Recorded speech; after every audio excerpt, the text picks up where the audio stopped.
gubatu. Oromiyaa biyya koo raagoo baraare bakkaltiin gubatu. Biyya abbaa keenya biyyi gubatu.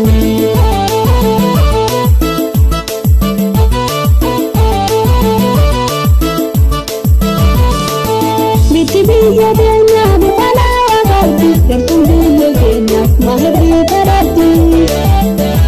Sabni Oromoo sabaa hunda caalu yoo gamtaan jiraate tokkummaa dhayyaane alagaan hin caalu. Miti biyya keenya bubalaa qabdi gartuun biyya keenya maahirri baratti. Sabni Oromoo sabaa hunda caalu yoo gamtaan jiraate tokkummaa dhayyaane alagaan hin caalu. Daangaa Oromiyaa itti diigan keeyse odoo lubbuun jirru miti abbaa keenya nattanyaawan malle. Odoo lubbuun jirru miti abbaa keenya nattanyaawan malle.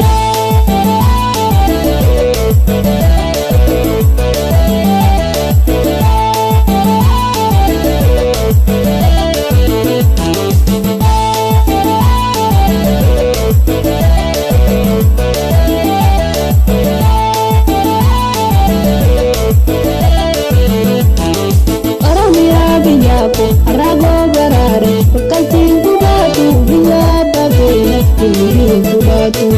Oromiyaa biyya koo raagoo baraare bakkaltiin gubatu. Biyya abbaa keenya biyyi gubatu.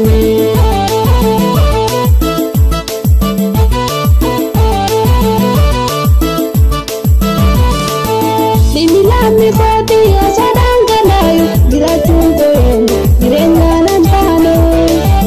Raagoo baraare tumitiin naaye biyya keenya daana kan tursiisa dhabdee.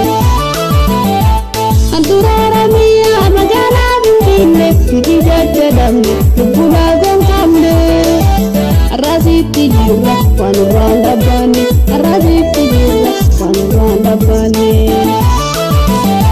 Daangaa Oromiyaa itti diigan keeyse odoo lubbuun jirru miti abbaa keenya nattanyaawan malle. Odoo lubbuun jirru miti abbaa keenya nattanyaawan malle. Odoo lubbuun jirru miti abbaa keenya nattanyaawan malle. Odoo lubbuun jirru miti abbaa keenya nattanyaawan malle.